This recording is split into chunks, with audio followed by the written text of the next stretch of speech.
250 years ago, Thomas Jefferson said that the Philadelphia court system was a tyranny of judges. And it hasn't changed a lick. That's got worse. That's an excerpt from today's conversation. My name is Doug Farron, and welcome to Doug TV. I said here life inside my head, remembering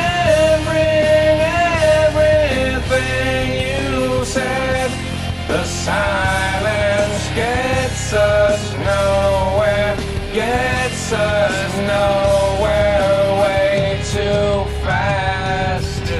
This is my first podcast, and today my guest is Richie Annapuna. I met Richie in jail here in Philadelphia when I was arrested for having weapons of mass destruction when I blew 3 of my fingers of my right hand off with an M80 firecracker. Today's show is about injustice and the profound corruption that exists in our so-called justice system.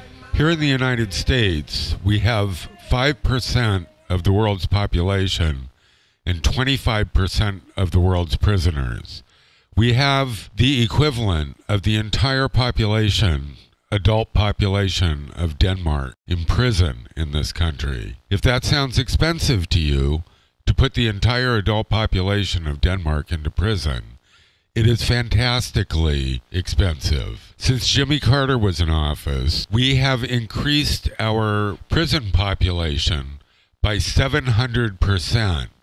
We have more people in prison by a considerable margin than any other country in the world. It is the largest service industry in the United States. Having been raised to believe in our justice system, I was genuinely shocked to find out during my 3-year adventure in jail and prison that virtually nothing I learned as a young man about our court, the police, judges, and jury trial. Virtually all that we learned growing up about American justice is untrue. What you see on police and detective shows on television, even on shows supposedly based in reality like Law and Order, is straight up fiction. The idea of an honest cop is genuinely a thing of the past. In any event, Richie was one of the few people that I made a lasting friendship with in jail.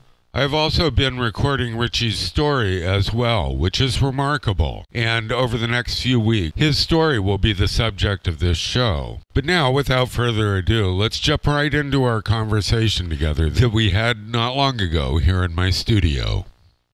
Well, the new pope went to CFCF. Did you know that? I did know that right after I got out. Right out of yeah, and they finally painted the place. Well, they had the pope was coming. Richie and I were in cells that I don't think had been painted since they were built in 1995. And you remember the chairs out in the common room? But let's talk about. I'm glad you just brought that up because it doesn't make sense to have 120 people in a pod, because they're pods. Right, describe the pod. All right, it's almost in a like a rhombus shape, correct? Mm-hmm. Yeah, and there's 2 tiers. You got 120 inmates with, I would say, 8 to 10 chairs to sit on, 2 TVs to watch, 6 phones to use, 1 basketball net, with a handball court under it. Now, which is about the size of my apartment. Right. Well, regardless of the size. And it smells like old cooking oil. Regardless of what it smells like. Everything is designed for there to be a controversy. Everything. Every single thing. Right. I mean, people almost get killed over the phone. Over a phone. Daily. You want to play handball, somebody's playing basketball, or if you're playing basketball, they'll just come up play handball. I remember my frustration because I was one of the last people to get out of my cell. I remember. So there'd be 20 people in front of me on the phone. I remember. Maybe I'd get on for 5 minutes. I remember. And the calls at the time were, I think it was $6 for a 10-minute call. You remember what they used to say every time I got up to the phone? What? Oh, he's going to be the fuck up on there for hours, man. Yeah, he uses the double clutch. Triple. I'd go phone to phone. People would tell him what double clutching is.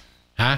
Tell him what a double clutch When you hang up real quick and make another call like you're still in the same and you call. lean over it so nobody Right. can see you dialing. Yeah. Oh, that was my stance. I was steady with Yeah. my lean. Yeah. Richie looked like he had a headache on the phone. I was having phone sex a lot. For real, for real. Now, you wanted to tell a story about your friend Matt. This is a story about Matt Zimmerman, who was convicted of killing both of his parents. In what year? 1997 on South Street above their jewelry store. I mean, I can tell you my perspective of the events that occurred. Well, what the police say, even what the police say is murky. Everything about it. Talking about, Yeah. bumbling idiots. Yeah. The homicide squad, the detectives who processed the crime scene there, they knocked over one of the panels for the lighting onto the only physical evidence in that house, which was the bloody palm print, which was a palm print that was left in Matthew and Michelle Zimmerman's father's blood on the floor, to where whoever did that picked something up out of that blood. But there's their print right there. They knocked over one of the light reflectors into the palm print. Now, they didn't destroy it, but it did mess it up somewhat. Was that done on purpose? I mean, how many crime scenes did they process? How can that happen? I'd like to talk about my story here for a minute, and we'll get back to Matt shortly, because the pictures of my crime scene, I was making paint, a color called Tiger Gray, which I invented. And one of the ingredients in it is carbon-coated aluminum. Well, you can also use carbon-coated aluminum in fireworks. Right. They took a pound of carbon-coated aluminum and dumped it onto my bedside table and then took pictures of it. As you left As it there, evidence. Right. On my bedside table, like over my alarm clock. Like I'm this crazy slob. Right, well, that's what it is. Everything they do. And they took pictures of blood all over the floor. It was my blood. And do you know why they do that? Sure, it's shocking. That's right, for the jurors. Right. I know a guy who got convicted on the basis of evidence where they found a snake head in a drawer and stuck it on the post of his bed. He had two of them, and they stuck it on the bedpost to make him look like a Satan worshiper. Hey, it's all, you said earlier, it's like Hollywood. It is. But it's bad. It's bad theater. They're all motherfucking actors. It's just one bungle after another, and the defense attorneys are they're the worst. Like AJ Thompson, my lawyer, he didn't do any research. He knew nothing about fireworks. He showed. He could tell you a lot about Penn Treaty Park.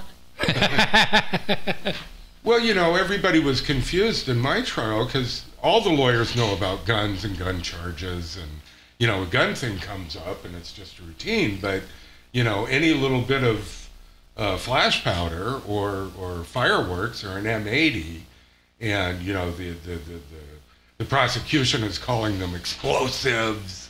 And No, when you told me you were booked for weapons of mass destruction, I said, what? First of all, the detective came while I was there, which he denied later. He put a gallon of denatured alcohol, paint thinner. Anyway, he puts it on a table where you can see it from the window. He leaves. He comes back and he sees the denatured alcohol that he put on the table. He calls the judge and gets a search warrant. Why? He's saying that denatured alcohol is used in explosives, which it isn't. So the next day in the morning, they put yellow tape all around my house, and they broke down the door with a battering ram, even though I'd given him the key and given him my landlord's phone number. Charlie, you know my landlord. Yeah, I know Charlie. Yeah. Charlie was my landlord. He had my phone number. He had the key. He would have rushed right over to let them in. But they waited for the newspaper to come. Exactly. They broke down the door, and then it's all theatrics. My schizophrenic neighbor Ted across the street told them that not only was I a Russian spy, but that I was trying to, and in my capacity as a Russian spy, I was trying to blow up the gas station down the street. Now, they left out the part about the Russian spy, but they kept the part about the gas station, and the whole impetus of their case against me was this story generated by my schizophrenic neighbor, Ted, who said I was trying to blow up the gas station. So they charged me with risking a catastrophe, arson, even though Charlie said absolutely nothing was damaged. I was a great tenant. I took care of the house. I even fixed it up. It was all lies by Detective Timothy Brooks, who said that my firecracker, 100 feet away from the nearest pump on the other side of a brick house, could have blown up the gas station, an M80. Meanwhile, people are walking around the gas pump smoking cigarettes. All day long, every day. All day long, and they sell them right there at the gas station. Every day. You say blow up a gas station, everybody goes, oh yeah, I've seen that. They've seen it in movies 100 times. Right. A car crashes into a gas pump and it blows up. And the underground tanks blow up. It's not true. You could have a 16-wheel... Go right through them, ain't gonna do nothing. Nothing. That's why you can have them in a residential neighborhood. That gas station, those pumps were safer than my gas stove. Then your gas coming into your house. Yeah, absolutely. You break one of those pipes, you're done. in trouble. Your whole block's going. You crash a car into a house that has a gas hookup. Yeah. Yeah. That's more damaging than a gas station. Oh, absolutely. Mm-hmm. So it was all based on movie tropes, getting back to the Hollywood thing. And everybody has seen, I've seen it, Robert Redford movies. We've all seen the thing too, where they take a rag and they stuff it in a gas car, tank, yeah. In a car, in the gas tank, and set it on fire, and the car blows up. That untrue. So my whole trial was based on these Hollywood tropes and the pictures of my blood and the photos of them breaking down the door, which they absolutely didn't need to do. And the news stories, they called me what did they call it? The Germantown bomber or something? Yeah, it was something like that in the paper. Oh, this is a great story. I was in a holding cell waiting to go down to the CJC, the Criminal Justice Center. That's justice for criminals? That's justice for criminals, right. Before you've gone to trial, you're a criminal looking for justice. The whole nomenclature, the whole thing is so... It feeds the imagination. But anyway, there was this guy, Chris, this big fat guy sitting there, and he says, "Hey, Doug."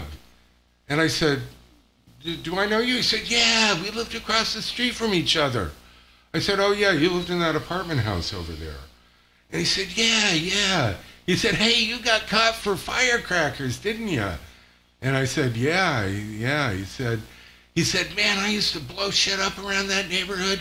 He said, "I used to get sticks of dynamite." I said, "You're kidding." And he said, No, you can get a half stick for $20 and a whole stick for $40. He said, "The night before you were arrested, I threw a half stick out my window, blew a fucking crater in the yard." And I said, "Really?" He said, "Yeah, man, I blew up a car down the street one night." And I was thinking, maybe there really is a Germantown bomber. Yeah. You took the fall. Oh, shit. Crazy. Yeah, it is. Sorry I interrupted about Max Zimmerman. That's an important story. Let's get back to that. So the judge... I said it earlier. She convicted him of, murdering his parents. Put in her closing statements at sentencing, she said, "I don't know what your part in this was, if you hired somebody or if you did it or if you were there or whatever, but you had something to do with it, so you're going to jail." Well, wait a minute. If you just contradicted yourself. Yeah, and that's after throwing out the conspiracy theory. Yeah, threw out the conspiracy. Well, we know you're guilty of conspiracy, but we got rid of the conspiracy charge, and we're going to send you to prison for life for... 2 life sentences. Okay. 2 life sentences for conspiracy. Hey. Yeah, it's ridiculous. And Yeah. I've read the statistics online that most people in a jury trial believe police testimony. over the testimony of anybody else. Police detectives are professional liars. They are trained to lie to you to get what they want out of you. They are, and they seem to think that this gives them permission to lie anytime and everywhere, including on the stand. So anyway, the judge... Well, the opening statement of Bernie Siegel, which was Matthew's legal attorney, was to have the case thrown out due to lack of evidence. Yeah. Judge Shelley Robbins said, I will not be the judge in this town at this time to throw out a double homicide in Queens Village. Right there, she should have recused herself. She's not supposed to have an opinion, anything about the case. Absolutely not, just like a juror. That's right. Yeah. She's not supposed to say none of that. She's immediately, Matt's lawyer should have asked her to recuse herself. Yeah, but he didn't. He did not. And he only called one witness during the trial. One witness for the defense, and barely asked her any questions. And on cross with the state's witnesses, barely questioned them, and I don't think there was many objections in the trial. I mean, I'm gonna tell you what it is. I described it as a kangaroo court. Mm-hmm. It was just like, I wasn't in there to watch it because I was sequestered. Yeah, why were you sequestered? Well, Dick Sachs sees me, The ADA. Yeah, he sees me and he says, stands right up in the courtroom, stomps his feet like a little sissy that he is. Literally stomps his feet. Well, everybody that knows him, they know that's what he does. Says, I would like to have this person removed from the courtroom. And the judge said, well, that's an odd request. Who we talking about? He said, Richard Antipuna. He said, could you please stand? Why were you in the court? For my friend Matthew Zimmerman, and for the family. No, I had people come to my trial. And for his family. I know their whole family. I knew Patricia, and I knew Richard. I knew his mom and dad before I knew him. I just want people out there to know that if you have somebody going to court, it's important to show up to It's very important. And I'm going to tell you, that's a tactic that the court uses also, because in my case, they sequestered the courtroom, and I had community leaders, politicians, and my whole family was down there. And a lot of them traveled from far away. No one was allowed in the courtroom. Yeah. Why is that? Why is my court sequestered? It's to show that nobody's even in the courtroom for them. Right. You know what I mean? Right. Where I had like almost a whole neighborhood there. So earlier on, they brought you down for interrogation. Is that right? They wanted me to give false statements. Yeah. They told me. This was their exact words. And correct me if I'm wrong, Detective Waters. I'll have Richard Sachs come down here right now and give you full immunity if you just give us Matt and Mark. I said, did you offer the same deal to them too? He said, we absolutely did. I said, you would have never got the chance to offer me that deal if we had anything to do with it. I think it's important to point out that there are no recorded confessions or testimony. None. In Philadelphia. Not only is there not a recorded in Philadelphia, Matt's so-called confession wasn't recorded. It wasn't even written down. And the detective says that he wrote it down in his notes somewhere, but couldn't recall where the notes were. Yeah. We were talking about that earlier. Losing. How about evidence. that? Convenience. That's called convenience. It's not exactly if ask somebody that they know who has no real evidence to give someone up, to give them up, is it? I mean, they're asking you to make up a story, right? That's right. And they asked a whole neighborhood. You're laughing, but they did. No, I'm being serious. I'm laughing because of... No, I know why you're laughing. I'm not saying you're laughing because of the situation, but they did. They threw folders at me on the table as I'm handcuffed. Wasn't charged. Why were you handcuffed? I wasn't charged. They even said we ain't charging you. But I was handcuffed to a chair like this, to the floor like this for 72 hours. Really? 72 hours without anything to eat or drink. Yeah, and I want to point out that on TV, when you watch CSI and they say, oh, we can hold someone for 72 hours. Oh, that's the truth. It's torture. It is torture. It's torture. No food, no drink, handcuffed to a chair, your wrist handcuffed I was handcuffed to the floor, right. To the floor. on a metal chair in a freezing cold room. The only thing I can concede that I was ever guilty of is being an Antipuna and growing up in Kensington. That's the show for this week. I'll be back next week with more of my conversation with Richie Annapuna, more about Matt Zimmerman's trial, and more about my trial and my case. I know that this is difficult information to digest, as it was for me when I first started learning the truth about our so-called justice system. Nonetheless, I hope you take it to heart. This is Doug Farron. This is a Doug TV production, coming to you from the Doug Radio studio in the Frankfurt neighborhood of Philadelphia. Copyright 2018, Douglas Farron. We started the show with a bit of Richie's music. He's a very talented musician. And I thought we'd end it with a bit of mine. Thank you for joining us, and I hope you're here again next week.